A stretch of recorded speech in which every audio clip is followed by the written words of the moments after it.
Les pieds dans le parc.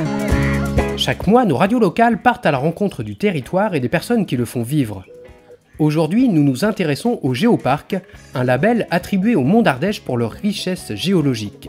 Et c'est Vincent de RCF qui nous emmène en reportage sur 3 des 51 sites remarquables qui ont contribué à l'obtention de cette reconnaissance internationale. On a choisi de traiter les sites Géoparc avec un angle un petit peu plus ludique et surtout pour faire le lien avec les belles balades et les superbes sites qu'on a en Ardèche.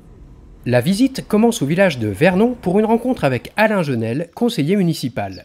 Être labellisé UNESCO, au titre de l'UNESCO Géoparc et faire partie des 100 ou 120 géoparcs qui sont répartis sur la planète, c'est quelque chose de très prometteur pour la reconnaissance du PNR.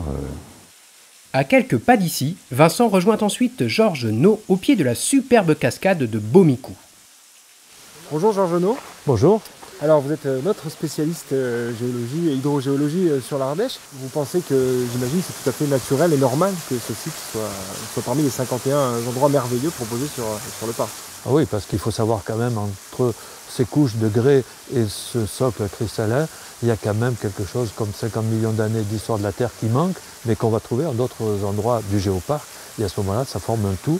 Et en plus de l'information géologique, c'est l'aspect esthétique et remarquable du site qui fait que ce site rentre dans la catégorie des géosites du géoparc.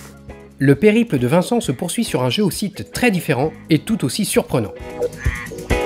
Alors nous sommes à Payzac et nous allons rencontrer Max Grancier, qui est un paléontologue amateur qui a découvert et recensé de nombreuses traces de dinosaures dans la région et qui a la chance d'avoir un dinosaure qui porte son nom. Donc nous partons à la rencontre de cet Ardéchois typique et atypique à la fois. Alors ce que vous voyez là, très belle plaque.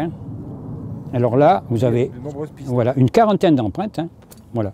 C'est la même famille, le même groupe de dinosaures carnivores, des coélurosaures, qui se déplacent à grande vitesse. Pourquoi? Voilà.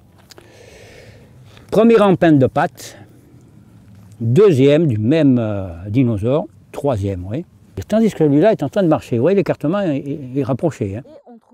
Le reportage de Vincent se conclut à Haillon, où des traces ont été trouvées par hasard, juste à côté du court de tennis.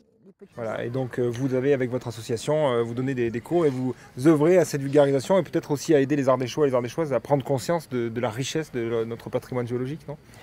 Oui, en fait, on va dire ça. En fait, on va leur donner un petit éclairage qui va faire que, en plus des beaux paysages, de l'action de l'homme dans nos paysages, on va leur montrer vraiment le côté extraordinaire, la richesse de ce patrimoine géologique et aussi le fait qu'il est unique et qu'il faut le préserver.